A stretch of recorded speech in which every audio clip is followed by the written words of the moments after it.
8 رمضان المبارک 1444 ہجری۔ آج کی رات میں ہم نے جو قرآن حکیم کا حصہ نماز تراویح میں سنا ہے، سورہ یونس، سورہ ہود، سورہ یوسف کا اکثر حصہ ہم نے آج نماز تراویح میں سنا ہے۔ یہ صورتیں مکی صورتیں ہیں جو مکہ مکرمہ میں نازل ہوئی ہیں۔ اللہ جل شانہ نے ان صورتوں میں سورہ یونس میں نبی اکرم صلی اللہ علیہ وسلم کی رسالت کو، آپ کے نبی ہونے کو اور آپ کی نبوت کی دلیل قرآن اور مستقبل کا جو مشن ہے اس کو بیان فرمایا ہے۔ اس لیے فرمایا تلک آیات الکتاب الحکیم، یہ آیات ہیں حکمت والی کتاب کی، یہ قرآن حکمت والی دانائی والی کتاب ہے۔ اب لوگوں کو تعجب ہے، اکان للناس عجبا ان اوحینا الی رجل منہم، کہ ہم نے ان کو ایک آدمی انہی میں سے منتخب کر کے ہم نے ان کو ان کے لیے نبی بنا کر بھیجا ہے، اس لیے ان کو تعجب ہو رہا ہے اس پر۔ تو گویا رسالت محمدی میں جن لوگوں کو شک ہے اور نبوت محمدی سے وہ رہنمائی لینے کے لیے تیار نہیں، وہ اس میں شک شبے میں پڑے ہوئے ہیں، قرآن کو ان کو بتا رہا ہے ان لہم قدم صدق عند ربہم، کہ ان کے لیے سچائی کا قدم، ترقی کا قدم، اگلے دور کی ساری کامیابیاں ان کے رب کے نزدیک۔ اب وہ اسی مشن اور پروگرام اور سلسلے سے وابستہ۔ قال الکافرون ان ھذا لساحر مبین، اور کافر کہتے ہیں یہ تو جادوگر ہے، نبی کو جادوگر بنا کر پیش کرتے ہیں اور نبی کی نبوت کی تعلیم کو بے اثر کرنے کی کوشش کرتے ہیں، اور پیغمبر کی تعلیم کے مقابلے میں، علم کے مقابلے میں وہ اپنے من گھڑت خیالات پیش کرتے ہیں۔ قرآن نے اسے مسترد کر دیا اور پھر اس پر توجہ دلائی اور فرمایا اللہ جل شانہ نے، اب یہ لوگ اللہ کے پیغمبر پر اعتراضات کرتے ہیں مختلف قسم کے، اور جب قرآن ان کو بتایا جاتا ہے یہ تمہاری کامیابیوں کی بنیاد ہے، یہ تمہارے مستقبل کی ضمانت ہے، تو الٹا قرآن حکیم پر اعتراض کرتے۔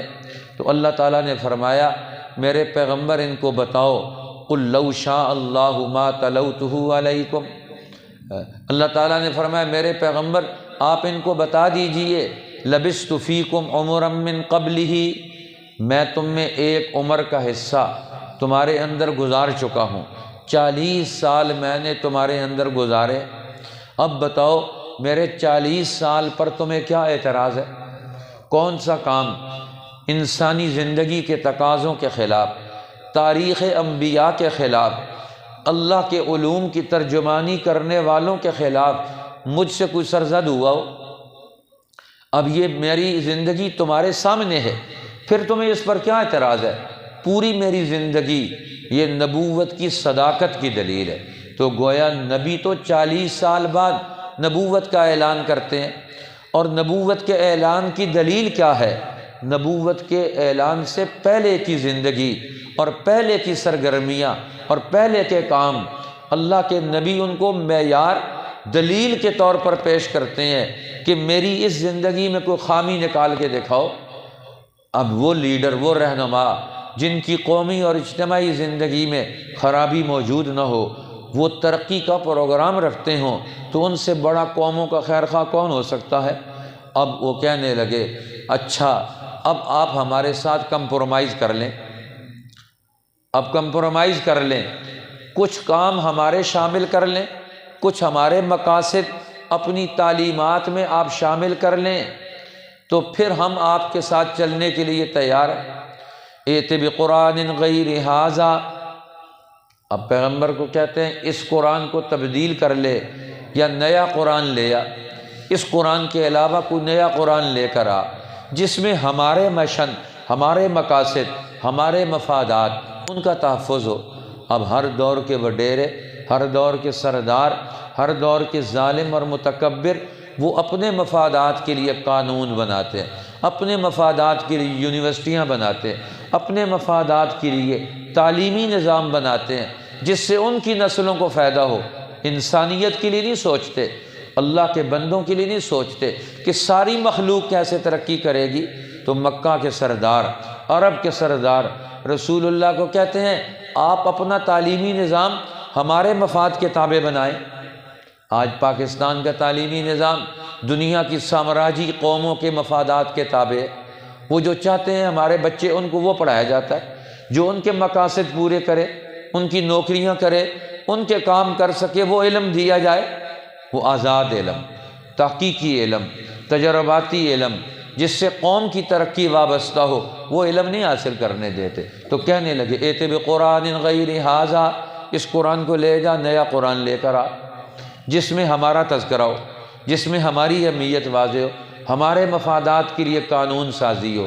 اور اگر سارا قرآن نہیں بدل سکتا، ایت بقرآن غیر ھذا او بدلہ، یا اسی میں کچھ تھوڑی سی تبدیلی کر دیں، ایک شک ہمارے کام کی بھی ڈال دیں، ہمارے مفادات کی بھی ڈال دیں، تاکہ پتہ چلے ہم بھی آپ کے ساتھ چلنے کے لیے تیار ہیں، ہمارے مفادات کا تحفظ کیا ہوگا۔ او بدلہ، یا اس میں تھوڑی سی تبدیلی ہماری مرضی اور رائے کے مطابق کر لیں۔ وہ سمجھتے ہیں جس طرح ان کا آئین ہے، ان کا قانون ہے، جب چاہتے ہیں جو لیڈر آتا ہے وہ آئین اور قانون کو اپنی مرضی کے مطابق مروڑ لیتا ہے، توڑ لیتا ہے، اپنی بات داخل کر لیتا ہے۔ جب ضرورت آتی ہے اپنے مفادات کے لیے نیا بل فوراً پیش کریں گے، فوراً آئین میں ترمیم کریں گے، قوم پر نیا قانون مسلط کر دیں گے اپنے مفادات کا ترمیم کر کے۔ اب یہ ترمیم کس لیے کر رہے ہیں، کن مقاصد کے لیے کرتے ہیں؟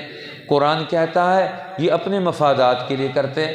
اور میرے پیغمبر ان کو جواب دے دیں، قل ما یکون لی ان ابدلہ من تلقاء نفسی، یہ قرآن ہے، یہ اللہ کی کتاب ہے، یہ دین فطرت ہے، یہ انسانی زندگی کی رہنما کتاب ہے، یہ سچا علم ہے، اس میں میں اپنی مرضی سے نہیں تبدیلی کر سکتا۔ ولا ادراکم بہ، اور تم جانتے ہو کہ میں تمہارے سامنے زندگی گزار چکا ہوں، میں تو بندوں کا حق پامال نہیں کرتا، تو اللہ کا قانون، اس کا حق میں کیسے پامال کر دوں؟ اس لیے ممکن ہی نہیں۔ اب قرآن پاک میں اپنی مرضی سے کوئی نیا قرآن نہیں بنا سکتا۔ وہ کہتے ہیں کہ جو نبوت کا مدعی تھا، پہلا مسیلمہ کذاب، اس نے نبوت کا دعویٰ کیا، اس نے کہا کہ قرآن، اس کے اندر یہ بھی عربی کتاب ہے، میں بھی اپنی عربی کتاب بنا سکتا ہوں۔ اب اس نے بھی عربی کتاب بنائی، اب اس نے قافیہ بندی کے اعتبار سے اس نے کتاب بنائی، اور اس نے کتاب تو لمبی چوڑی کیسے بناتا، صرف چند جملے بنا کر اپنے لوگوں کو کہا دیکھو میں بھی بنا سکتا ہوں، کیونکہ قرآن میں آیا ہے انا آتیناک الکوثر فصلی لربک وانحر ان شانیک ھو الابتر۔ اب سب کے آخر میں را آئی ہے، اب یہ قافیہ بن گیا ہے اس کا۔ وہ کہنے لگا یہ تو میں بھی بنا سکتا ہوں، دیکھو میں نے بھی بنایا۔ وہ کہتا الوبر ما ادراک ما الوبر، تمہیں پتہ ہے یہ وبر، یہ گندگی کا کیڑا جو گندگی کے گولے بناتا ہے، یہ کیا ہے؟ تمہیں کیا پتہ ہے یہ کیا کیڑا ہے؟ یہ چھوٹا سا کیڑا ہے، یہ گول گول یہ گولیاں بناتا ہے۔ بھائی اس کے اندر اور قرآن کے اندر کتنا واضح فرق ہے کہ قرآن جو حکمتوں سے بھری ہوئی کتاب رہنمائی دیتا ہے، علم کے موتی بکھیرتا ہے، انسانوں کو اصول حیات سمجھاتا ہے، اور یہ اس میں گندگی کے کیڑے کے گولی بنانے کا تذکرہ کرتا ہے، کہتا ہے میں بھی نبی ہوں۔ اسی طرح اس نے الم تر کیف فعل ربک باصحاب الفیل، اس پر بھی اس نے آیت بنائی اپنی مرضی کے مطابق۔ تمہیں پتہ الفیل ما ادراک ما الفیل، تمہیں پتہ ہے ہاتھی کیا ہے؟ تمہیں کیا پتہ ہے ہاتھی کیا ہے؟ ذنبہ کثیر خرطومہ طویل، اس کی سونڈ لمبی ہے اور اس کی دم چھوٹی ہے۔ سبحان اللہ، یہ نبوت کا دعویٰ دار ہے، اور وہ کہتا ہے کہ میں تمہارے لیے قرآن کی طرح کتاب لے کر آیا ہوں، اس پر غور کرو۔ اس پر کیا غور کریں؟ یہ تو بچے کو بھی پتہ ہے کہ ہاتھی کی دم چھوٹی ہوتی ہے، اس کی سونڈ لمبی ہوتی ہے، اس میں کون سی کمال کی بات ہے؟ تو کمال کی بات بتاؤ، علم کی بات بتاؤ، نفع کی بات بتاؤ، وہ ان لیڈروں کے پاس نہیں ہے۔ جھوٹا نبوت کا دعویٰ کر کے وہ قوموں کو گمراہ کرتے ہیں۔ قرآن نے یہ سارے مسئلے بیان کر کے فرمایا یہ قوم کا مرض کیا ہے، یہ دنیا میں اللہ کے سوا غیروں کو حاکم مانتے ہیں، بادشاہ مانتے ہیں، معبود مانتے ہیں۔ یہ غلام ذہن ہے۔ اب یہ غلام ذہن یہ ترقی نہیں کر سکتا، یہ کامیاب نہیں ہو سکتا۔ جو اللہ کو چھوڑ کر غیروں کی عبادت کرے گا، دوسروں کا غلام ہو جائے گا، وہ تو تباہ و برباد ہوگا۔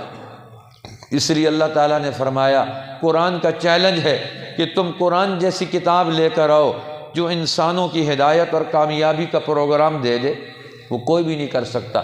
تو فرمایا یاد رکھو قرآن کیا ہے، یا ایھا الناس قد جاءتکم موعظۃ من ربکم، یہ تمہارے پاس تمہارے رب کی طرف سے نصیحت آئی، وشفاء لما فی الصدور، یہ دلوں کی بیماریوں کا علاج بن کر آیا، وہدی ورحمۃ للمؤمنین، یہ ہدایت اور رحمت ہے ایمان والوں کے لیے۔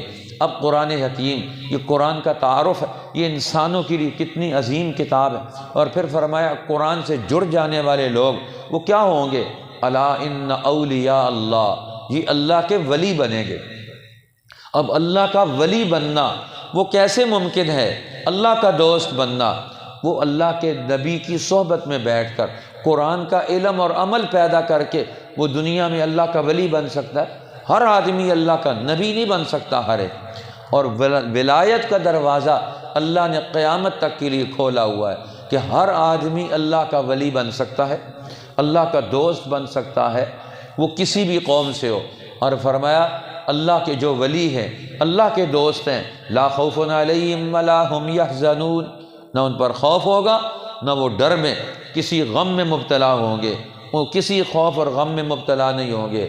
اور ان کے لیے نشانیاں کیا ہے، الذین آمنوا وکانوا یتقون، وہ ایمان لائیں گے اور ان کے اندر تقوی موجود ہوگا۔ لہم البشریٰ فی الحیات الدنیا وفی الآخرہ، دنیا میں بھی کامیابی کی خوشخبری انہی کے لیے ہے اور آخرت کی ترقیات بھی انہی لوگوں کے لیے ہیں۔ لہٰذا کامیابی چاہتے ہو تو آؤ اس راستے پر۔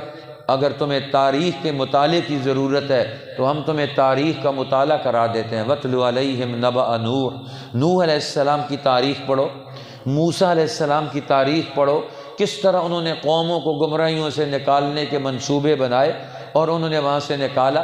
پھر اللہ تعالیٰ نے حضرت یونس علیہ السلام کا واقعہ بیان کیا کہ جنہوں نے اپنی سورہ یونس ہے کہ جس میں اجمی قوموں کے اندر سے دو نبی اللہ نے ان کو وہاں سے کھڑا کر دیا، حضرت نوح علیہ السلام اور حضرت یونس علیہ السلام، کہ انہوں نے اپنی قوموں کو توحید کی دعوت دی، عدل کی دعوت دی اور اس شرک سے غفلت سے ان کو نکالا، اور اس کے نتیجے میں اللہ نے ان نبیوں کو کامیاب کر کے دکھایا اور ان کے ماننے والوں کو بھی کامیاب کر کے دکھایا۔ پھر سورہ ہود خاص طور پر اللہ تعالیٰ نے اس میں قریش اور عرب کو خطاب فرمایا، عرب کی قوموں کو، ان کا تجزیہ کیا کہ عربوں کے اندر کون سی ذہنی پستی پیدا ہو گئی۔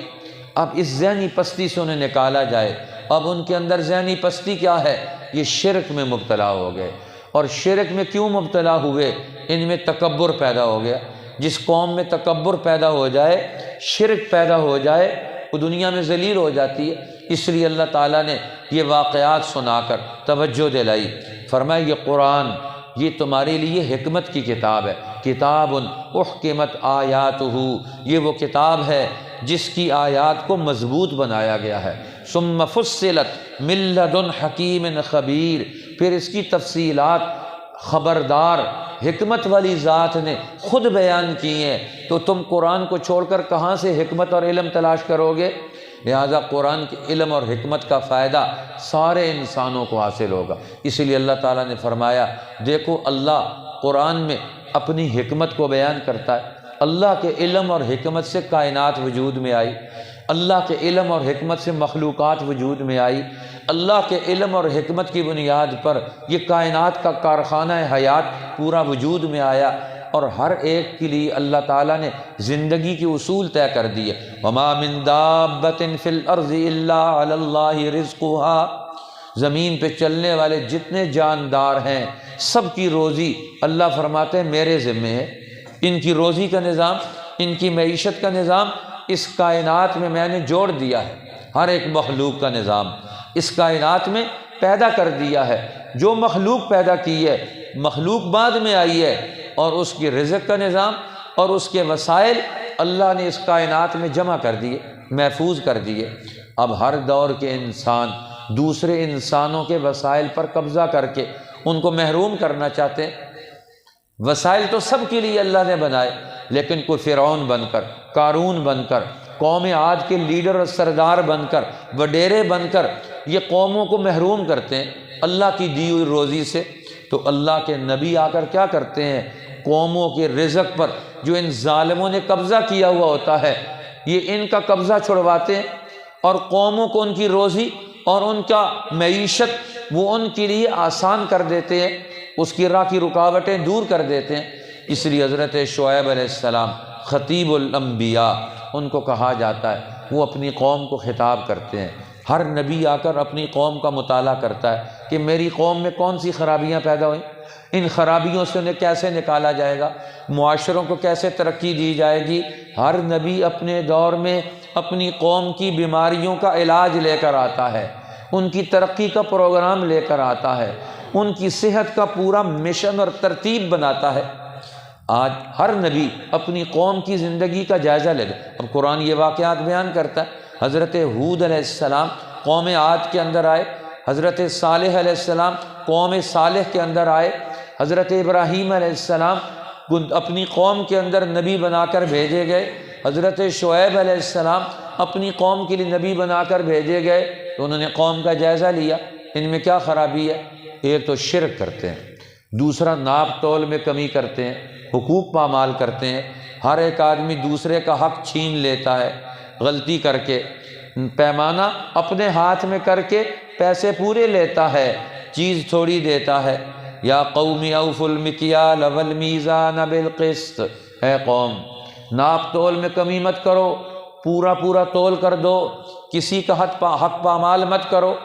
اب حضرت شعیب علیہ السلام نے ان کا مرض پکڑ لیا اور ان کے مرض کو بیان کیا کہ تم اس بیماری سے نکلو، تم سب لوگ ایک دوسرے کو نقصان پہنچاتے ہو، تاجر لوگ، اسی طرح کسان لوگ، اسی طرح حکمران طبقے، ہر طبقہ اپنی قوم کو نقصان پہنچا رہا ہے۔ آج وہی حال ہمارا ہے، ہر قوم کا طبقہ، لیڈروں کو دیکھو تو قوم کو نقصان پہنچاتے ہیں، ان کا کوئی نقصان نہیں ہوتا، ان کے بنگلے بنتے ہیں، کوٹھیاں بنتی ہیں، کارخانے بنتے ہیں، ان کے بینک بیلنس زیادہ ہوتے ہیں لیڈروں کے، حکمرانوں کے، وڈیروں کے، بڑے بڑے مولویوں اور پیروں کے، اور کوئی کام بھی نہیں کرتے، بینک بیلنس زیادہ ہو رہا ہے۔ پیسہ کہاں سے آتا ہے؟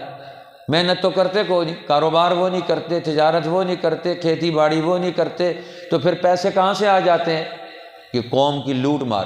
اسی طرح قوم کا ہر طبقہ جب قوم کو نقصان پہنچائے تو معلوم ہوتا ہے ان میں شرک پیدا ہو گئی، ان میں گمراہی پیدا ہو گئی۔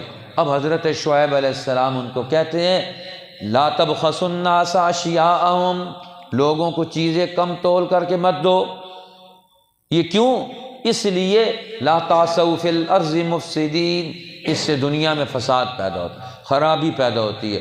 جب اللہ کے بندوں کے حقوق پامال ہوتے ہیں تو اس میں خرابی، فساد پیدا ہوتا ہے، اور اللہ اپنی زمین پر فساد پسند نہیں کرتا۔ اس لیے وہ کہتے ہیں، شعیب علیہ السلام کی باتیں سن کر قوم کے وڈیرے اور قوم کے بڑے لوگ ان کو کہتے ہیں شعیب لولا رہتک لرجمناک، تیرا قبیلہ بہت بڑا ہے، تیرا خاندان بڑا زیادہ ہے، اگر تیرا خاندان اور قبیلہ بڑا نہ ہوتا تو ہم پتھر مار مار کے تجھے مار دیتے۔ تو ہمارے اوپر تنقید کرتا ہے، تو ہمیں سبق سکھاتا ہے، تو ہماری خرابیاں بیان کرتا ہے۔ ہر نبی آ کر قوم کی اس دور کی خرابیوں کو بیان کرتا ہے۔ اس قوم میں خرابیاں کس طبقے کی وجہ سے آ رہی ہیں، کن لوگوں کی وجہ سے آ رہی ہیں، ان خرابیوں کو بیان کرتا ہے۔ آج کا ممبر خرابیوں سے خاموش ہے، وہ قوم کے اندر خرابیاں پیدا کرنے والے ظالموں کے جرائم کو ممبر بیان نہیں کرتا، یا آج کا لیڈر اور رہنما بیان نہیں کرتا، اللہ کے نبی بیان کرتے ہیں، اللہ کے ولی بیان کرتے ہیں، اللہ کے بڑے بڑے علماء دین کے جاننے والے قوم کی خرابیوں کو بیان کرتے ہیں تاکہ قوم کو پتہ چلے کہ ہم کہاں کھڑے ہیں۔ اگر خرابی بیان نہیں کریں گے علاج کیسے ہوگا؟ اب وہ نہیں مانتے، تو کہنے لگے لولا رحتک لرجمناک، اگر تیرا خاندان نہ ہوتا ہم تجھے پتھر مار مار کے مار دیتے۔ تو انہوں نے کہا شعیب علیہ السلام نے، قال یا قوم ارہتی یعز علیکم من اللہ، میرا خاندان تمہیں اللہ سے زیادہ، تم اللہ کا دھیان نہیں کرتے ہو، میرے خاندان سے ڈرتے ہو۔ پھر قوم کہتی ہے شعیب الصلاۃ تأمرک، تو نماز پڑھتا ہے، اپنی نمازیں پڑھ اپنے عبادت گاہ میں جا کر۔ الصلاۃ تأمرک ان نترک ما یعبد آباؤنا او ان نفعل فی اموالنا ما نشاء، تیری نماز تجھے یہ حکم دیتی ہے کہ ہم اپنا دین چھوڑ دیں، ہم اپنے مال میں اپنی مرضی کے مطابق جیسے چاہیں گے کمائی کریں گے، جیسے چاہیں گے ہم اس کو استعمال کریں گے۔ تیری نماز تجھے یہ حکم دیتی ہے کہ تو ہمارے مال کے کمانے کے طریقوں پر اعتراض کرتا ہے۔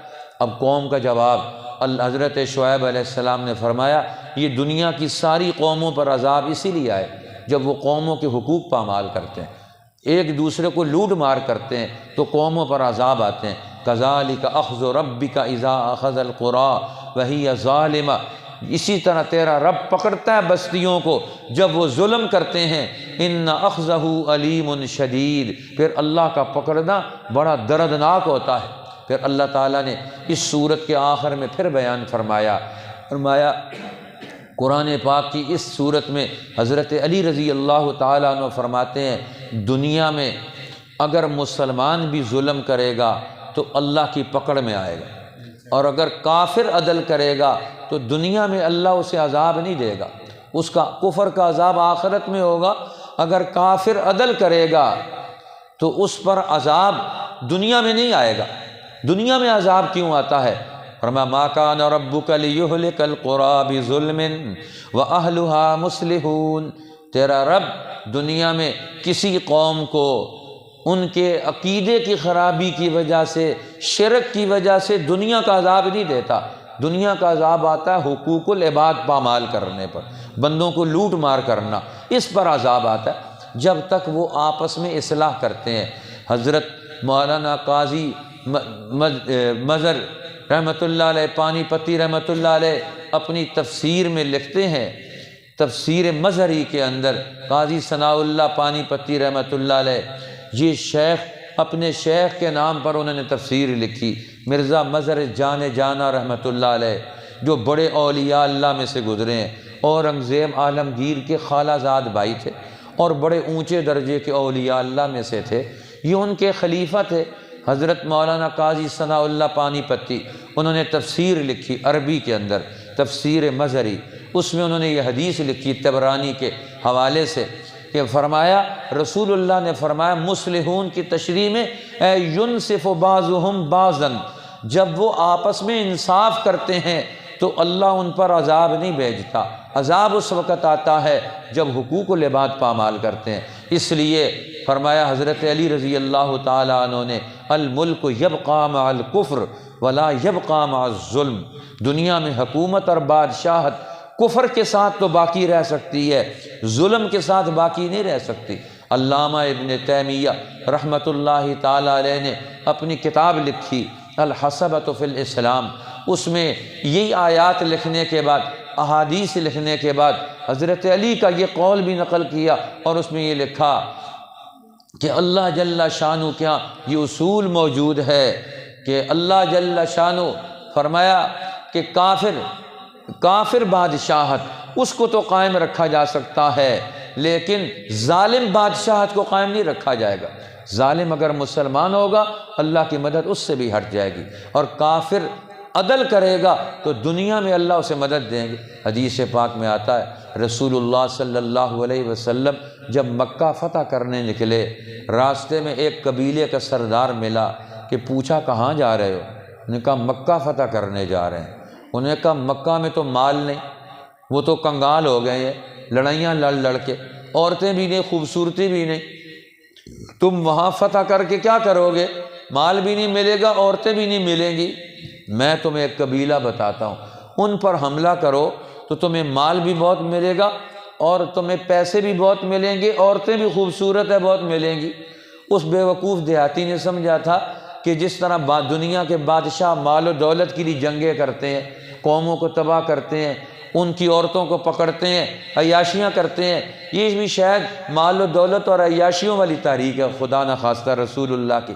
فرمایا نہیں، مجھے اللہ نے اس قبیلے پر حملہ کرنے سے منع کر دیا، مجھے تو اپنی قوم پر حملہ کرنے کا حکم دیا۔ قریش پر یہ متکبر ہو گئے، یہ ظالم ہو گئے، یہ لوٹ مار کرتے ہیں، یہ سود کا نظام چلاتے ہیں، یہ یتیموں کا مال کھاتے ہیں، یہ حق کی مخالفت کرتے ہیں، یہ نبیوں کی توہین کرتے ہیں، یہ حق کی راہ میں رکاوٹ ہے، مجھے ان پر حملہ کرنے کا حکم دیا ہے۔ اس قوم پر حملہ کرنے سے اللہ نے مجھے منع کر دیا۔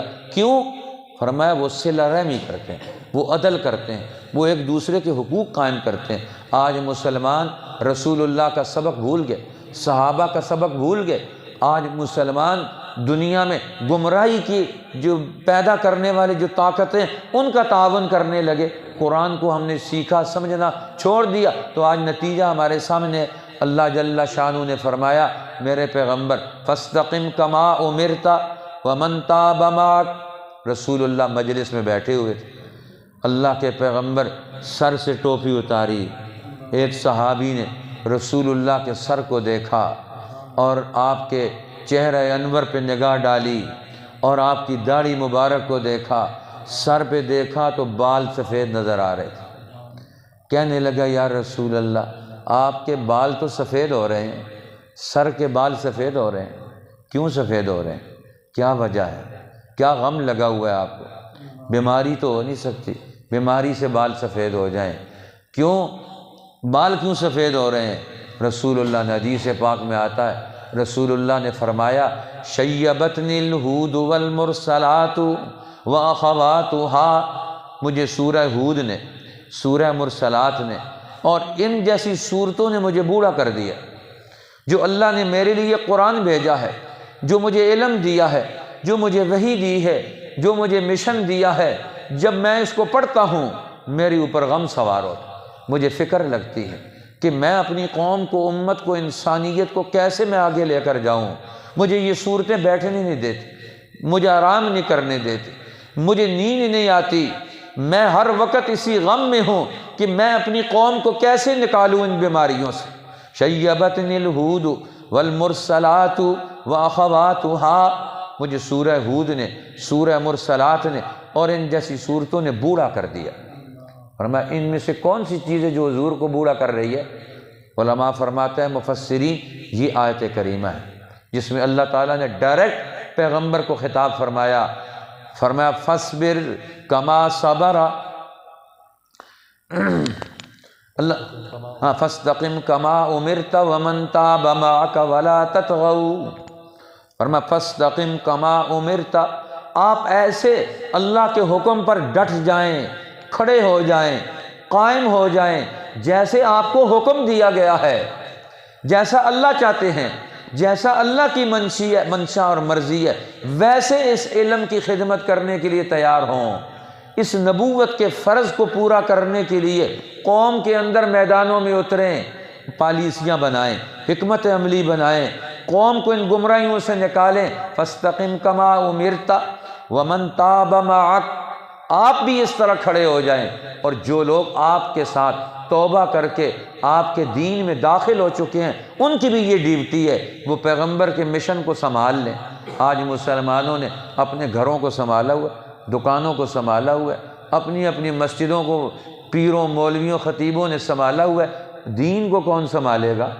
اس کے سنبھالنے والے لوگ کوئی بھی نہیں۔ دین ختم ہو جائے کسی کو کوئی پرواہ نہیں، علم ختم ہو جائے کسی کو پرواہ نہیں، اس کا عمل ٹوٹ جائے کسی کو پرواہ نہیں، اس کا نظام ٹوٹ جائے کسی کو پرواہ نہیں۔ 75 سال پاکستان بنے ہوئے ہو گئے، آج تک 99% مسلمان ہیں اور دین یہاں ناکام ہے، دین پر عمل نہیں ہو سکتا۔ 75 سال قانونی طور پر دین پر عمل کرنا ہمارے ہاں جرم بن گیا۔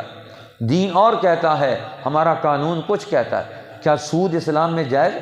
کیا رشوت اسلام میں جائز ہے؟ کیا کسی کو محروم کرنا جائز ہے؟ کیا دھوکے کا کاروبار کرنا جائز ہے؟ کیا یتیم کو تنگ کرنا جائز ہے؟ 75-80% لوگ محرومیوں کا شکار ہوں، کوئی ان کا مسئلہ حل کرنے والا نہ ہو، یہ کہاں کا دین ہے؟ اللہ کے پیغمبر فاستقم کما امرت ومن تاب معک ولا تطغوا، اور فرمایا سرکشی مت کرو، حد سے مت بڑھو، دین پر قائم ہو کر رکھو، ولا ترکنوا الی الذین ظلموا، ظالموں کا ساتھ دینا تو بڑے دور کی بات ہے، ظالموں کی طرف تھوڑا سا جھکاؤ بھی اختیار مت کرو، دلی میلان بھی نہ رکھو، ولا ترکنوا الی الذین ظلموا فتمسکم النار، تمہیں جہنم کی آگ چھو جائے گی۔ اللہ جل شانہ ہمیں دین کا یہ مشن، رسول اللہ کا مشن، اس پر ہمیں قائم رہنے کی توفیق عطا فرمائے۔ وآخر دعوانا الحمدللہ رب العالمین۔